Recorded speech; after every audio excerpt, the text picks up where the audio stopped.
Ferdinand Marcos Jr. ang mga katangian na isang scammer. Ito ay ayon kay Vice President Sara Duterte. Then kaugnay nito na mga pangakong anyay na pako mula pa noong kampanya at giniit din ni VP Sara na hindi siya dadalo sa nalalapit na State of the Nation address ni Pangulong Marcos Jr. Gaya lang napag-usapan kahapon dahil wala naman itong makabulang sasabihin para sa bayan. Alamin natin yan sa balita ni Jason Rubico. Mas pipiliin ni Vice President Sara Duterte na makipagpulong sa mga Pilipino sa ibayong dagat kaysa makinig sa State of the Nation address ni Pangulong Ferdinand Marcos Jr. Ginawa ni VP Sara ang pahayag sa isang ambush interview sa Melbourne, Australia, kung saan iginit niyang wala namang makabuluhang sasabihin si Marcos para sa bayan. I do not intend to attend the State of the Nation address of President Marcos since I don't think he will be providing anything substantial about our country, and it would be best to spend that time with the Filipino community discussing what we can do for the country and to improve the country. Sa kabila ng usapin ng impeachment laban sa kanya at ng pagguho ng UNITEAM, nilinaw ni VP Sara na wala siyang personal na galit kay Pangulong Marcos. I have no ill feelings with him with regard to the political persecution that I am receiving from the administration, because that is part of the life of a politician. Ngunit binigyang din ng bise na hindi personal ang kanyang issue kay Pangulong Marcos Jr. Ang ipinupunto raw niya dito ay ang kapalpakan ng gobyernong Marcos Jr. At kabilang dito ang tahasan nitong paglabag sa saligang batas, lalo na ang patungkol sa iligal na pagpapadala kay dating Pangulo Rodrigo Duterte sa The Hague, Netherlands. I have problems with his performance as president, and I have problems with the violations of our fundamental law, our constitution, particularly with the rendition of former President Duterte. That was really an affront to Philippine sovereignty. Nang matanong hinggil sa pahayag ni Marcos Jr. na wala siyang kinalaman sa impeachment case laban sa kanya, marihing iginiit ni VP Sara na hindi siya naniniwala sa sinasabi ng Pangulo. Aniya, kabaligtaran ito ng kanyang mga aktwal na kilos at desisyon. Dagdag pa ng bise, hindi na siya nagulat sa tila budol na estilo ni Marcos Jr. na niya may taglay ng lahat ng katangian ng isang scammer.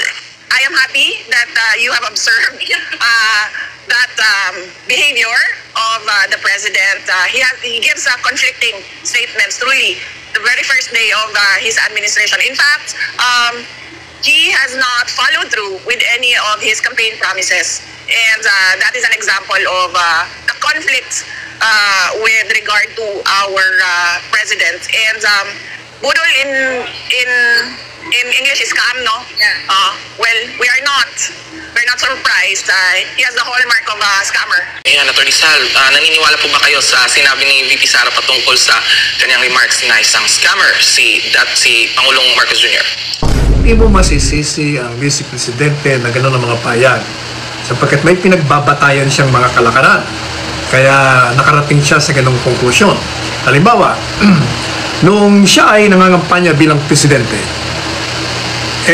ang naging plataforma niya ay kaya UNITEAM pagkakaisa, na ipatutupad niya, itutuloy niya ang programa ng nakaraang administrasyong Duterte kaugnay sa pagpapatupad ng programa laban sa magkaroon ng pagkakaisa ng taong bayan. Ano pa? Yung pangakong ibababa ang presyo ng bigas sa 20 piso. O, yung itutuloy mo ang mga programa. Ano ba mga programa? Daming programa ang Presidente Duterte. Yun lang sa sa build. Wala. Hanggang ngayon wala tayong build. Ha? Ano pa? Yung paglaban sa CP. O, nangyayari. Yung mga front organizations ng Communist Party of the Philippines, kasama na ng mga kaalyado niya dyan sa Kongreso. O hindi ba sila nga nagsama-sama, nagplano-plano tungkol sa pagpapatalsik kay VP Sara, kaya nagpahal sila ng impeachment. Di ba nangunit dyan yung mga kaliwa, yung paninira sa confidential funds? At hindi lang yan. Ano pa? Naghahanda na ang Department of National Defense o DND sakaling matuloy ang gagawing paglilikas sa mga overseas Filipino workers sa gitnang silangan, partikular sa Iran at Iraq. Ayon kay DND Secretary Delphine Lorenzana, 2 landing ship na kayang magsakay ng tig-500 tao, 2 C-130 at isang C-295 planes ang kanilang ipadadala para sa paglilikas sa mga OFW. Magdideploy din ang Armed Forces of the Philippines ng 2 batalyong mga sundalo para tumulong sa repatriation. Ang idea ni Presidente is magpadala tayo doon just in case na kailangan ng mga tao natin na protection. The 2 battalions will not be there to engage in combat with anybody, but to facilitate or help assist in the repatriation of the OFWs, especially in Iraq. Hindi sila magpunta doon para makipaglaban. Sinabi pa ni Lorenzana na ikinukonsidera din nila ang pagkuha ng cruise ship na kayang magsakay ng 3,000 tao at commercial plane kung maraming OFW ang nais umuwi sa Pilipinas. Sa ngayon, isang barko ng Philippine Coast Guard, ang BRP Gabriela Silang, ang nakatakdang magtungo sa Middle East para tumulong sa evacuation. Galing ng France ang barko at i-deliver na sana sa Pilipinas. Kasalukuyan itong nakadaong sa Malta Pre-Fort at babiyahe na patungong Oman o Dubai. Alert level 3 or 4 mandatory repatriation? No, not yet. We generally leave it to each individual or each family to decide for themselves whether or not they feel safe or whether or not they would like to be evacuated. It's really move on. We of course are watching our nationals both in Israel and in Iran, and as a matter of fact, we have already contacted all our nationals and asked them if they want to be evacuated. Some have asked to be evacuated out of Israel. Some now, nung una, sa Iran, ayaw nila munang umalis. Pero ngayon, meron nang sinasabi na kailangan, wala silang, natatakot na sila kaya nagpapatulong na makalabas. Ang naging problema natin sa pag-evacuate sa kanila ay dahil sa gera, maraming sarado na airport. Kaya nag-ahanap tayo ng ruta kung saan sila mailabas. But we have been able to do that.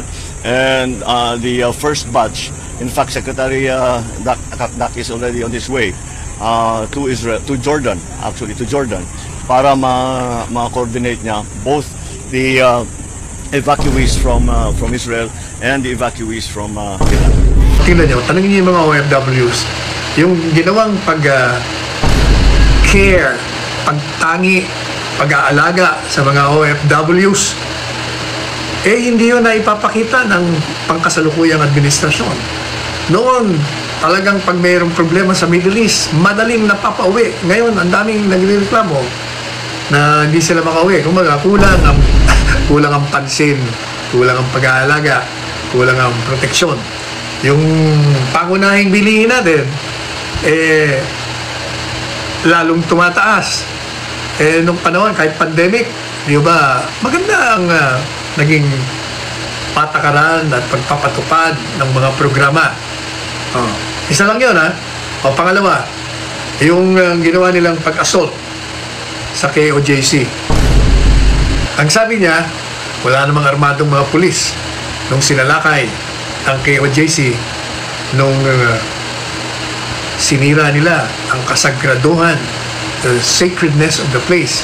Sinira nila ang mga ari-arian doon. Tapos may namatay pa doon, may nasaktan pa.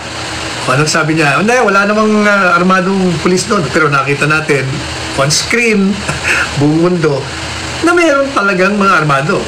Kung hindi armado yan, walang nangyaring mga pagsira ng ari-arian doon at pananakit.